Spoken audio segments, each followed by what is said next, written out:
Prime Minister, and it is with great pleasure that I sit here with this esteemed panel. As I travel from country to country in my capacity of CEO of the Citizenship by Investment Unit, I am always struck by the warm reception the program receives globally from Citizenship by Investment industry stakeholders who truly recognize and respect the reputation and stature of the St. Kitts and Nevis Citizenship by Investment program. St. Kitts and Nevis is widely known as the platinum standard of Citizenship by Investment for our innovation, our efficient processing mechanisms, balanced with our commitment to conducting high-level applicant vetting, and of course, our longevity. As industry frontrunners, it is our responsibility to ensure that the program continues to lead by example and to ensure its sustained success. As such, we always look for ways in which to improve our processes, and we continue to adapt to meet investor demands. Such success would not be possible without the commitment of our developers and service providers. Over the last 5 years, the program has evolved in many ways. We have improved our relationships with local service providers, developers, both local and foreign, and agents overseas. We implemented the international marketing agent concept that has resulted in additional revenue to the country. For those watching and listening, an international marketing agent is one who is recognized as being able to promote the country's CBI program and who has the evidence of sound controls and practices. These individuals will also have what we call sub-agents, who also market to individuals globally. IMAs adhere to a term of engagement that defines how they market and what their marketing materials should say.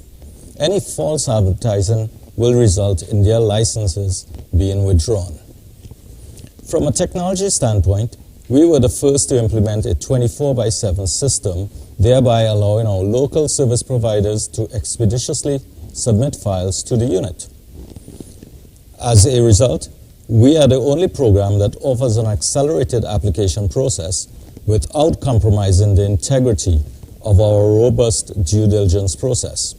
Our system is always under review for improvements and to adhere to the government's digitalization agenda.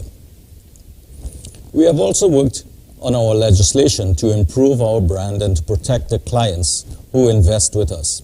St. Kitts and Nevis is the only country in the OECS that has drafted and gazetted an escrow bill.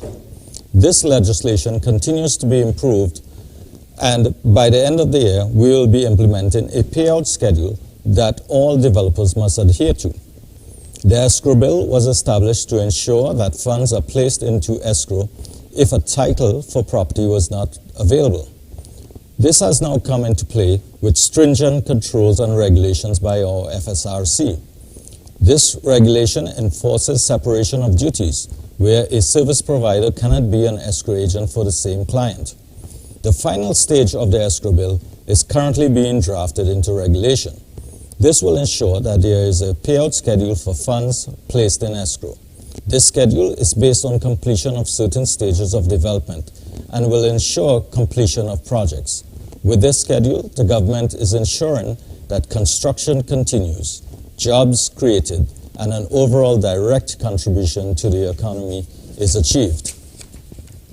As a result, or as a leader in the CBI business, St. Kitts and Nevis is again leading the way in regulations that strengthen the integrity and longevity of our program. The clients can feel most comfortable with our products.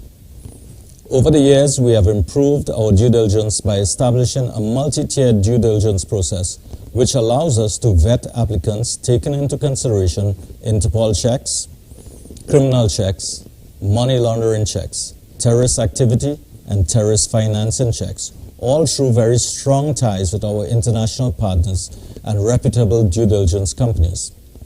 Our objective has always been to protect the country and our international partners of any nefarious characters. It should be noted that the industry has changed tremendously over the past 5 years and continue to change. New entrants into the market with new products geared towards taking away market share from St. Kitts and Nevis is noticeable. As a result, we have had to be creative and come up with new and exciting products towards maintaining our position as the leader. To match this demand, we continue to be most creative and responsive to clients' demands. Most recently, we implemented a limited time offer. For a period of 6 months, we have discounted the Sustainable Growth Fund, whereby there is a reduction of $45,000 on a family of 4. Another recent adjustment to the program was the acceptance of siblings of the main applicant or spouse. These have been done based on demands from clients and agents and to remain competitive in this space. In the coming months, other investment options will be proposed to Cabinet. One such program is the ability for individuals to sell their private homes, as the Prime Minister mentioned a few minutes ago.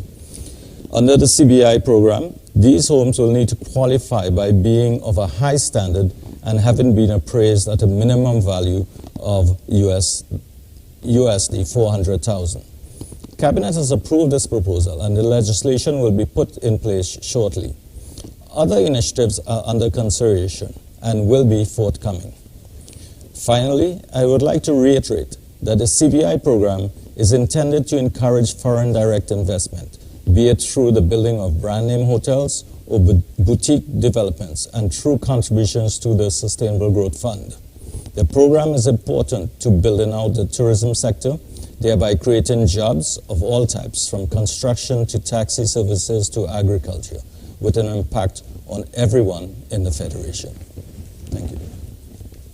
And thank you, Mr. Khan.